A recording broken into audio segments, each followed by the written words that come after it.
Good morning to my fellow big, beautiful tax bill recipients. It went into effect yesterday. So today, let's talk about it and some of the provisions and when they go into effect. This information I'm going to give you comes from an ABC News article. I trust them. They're a good source of information. Now, not like the Trump. Maggots, that's your daddy. He lies to you every single time he talks, but you believe him anyway. The rest of us, we know he's lying. But you keep on believing him till these effects hit your pocketbook. So let's get to it. Electric vehicles. Starting September 30th, 2025, if you buy an electric vehicle, you will no longer get a tax credit. That's a little over 2 months from now. So you better buy that EV now. And now you're thinking, oh no, I don't want an electric vehicle. I want to do some green updates to my home. I want to add some solar panels. Awesome, do it. But do it before the end of the year, because that's when you no longer get a tax credit for that. Let's go to the big one, Medicaid. Starting in 2026, there's a work requirement. If you're aged 19 to 64, you have to work 80 hours a month in order to get Medicaid. An exemption is if you're a single parent of a child, 14 or under, you don't have to work those 80 hours. When they get done, due to this big, beautiful tax bill, as of 2034, 12 million people will no longer have Medicaid. They will be uninsured as far as health insurance. Now, hold on a minute. I know the number 17 million by 2034. I'm going to get you there. Now, when the House did its original bill, the one it sent over to the Senate to be debated and voted on, they had 600 billion, that's with the B, cuts to Medicaid. It's a lot of money. Ugh. No, it's not. According to the Senate, they said that's not enough. That's not a lot. We're going to cut Medicaid $1 trillion. That's with a T. So it went from 600 billion to 1 trillion, and that was in the final bill. $1 trillion in cuts to Medicaid. Now, the Senate, Mitch McConnell, Turtle Man from Kentucky, he was in closed doors meeting with other senators, and he was credited with saying, now I know some of us are getting calls from our constituents.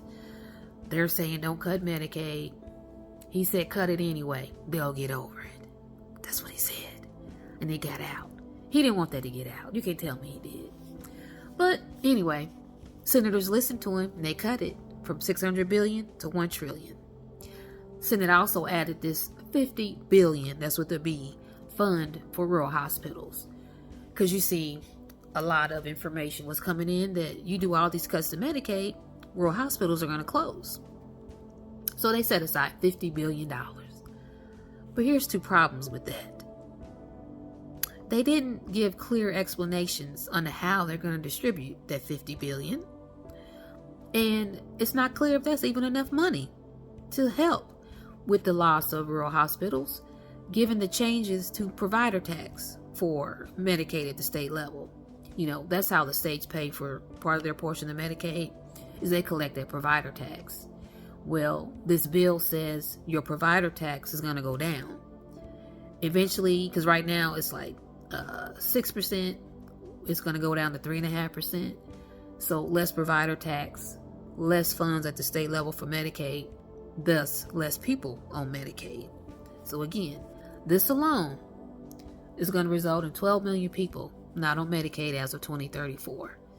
Now I'm going to help you get to that other 5 million. Let's talk Obamacare, Affordable Care Act. Because see, in 2026, no more automatic renewal of the Obamacare. Republicans have been trying to get rid of Obamacare since it was first enacted. Another change starting in 2026 with Obamacare is that if you're on the open market, if you're an open market applicant, you have to do more paperwork. And I bet you the paperwork is going to be complicated, or maybe it'll be real simple, easy to miss a signature or a form to submit. You do any of that, you're not going to qualify. You're not going to be eligible. And don't get it twisted. Obamacare, Affordable Care Act, ACA, whatever you want to call it, that's Medicaid. So with those changes, that's your other 5 million people. So by 2034, 12 million plus 5 million equals 17 million uninsured people because they've lost Medicaid. Yeah. And we all know that healthcare costs, hell, they go up every day, don't they? So what are those 17 million people going to do as of 2034? Yeah. Now, let's talk SNAP, Supplemental Nutrition Assistance Program. As soon as this year, the work requirement, the age, right now it's maxed at 54.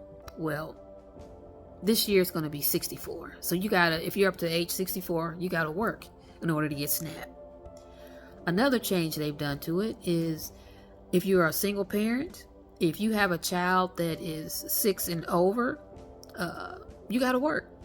Right now, there was no requirement for single parents to work, or parents, period. You could get SNAP. Now, 6 and over, age children, you have to work. And then in 2028, states are going to have to pay 5% of their portion of SNAP. You see, right now, they don't pay anything. It's all federally funded, 100%. Where are the states going to get that 5%? From you and I. Property taxes, state income taxes if you're in a state that has that, sales tax, just more taxes, right?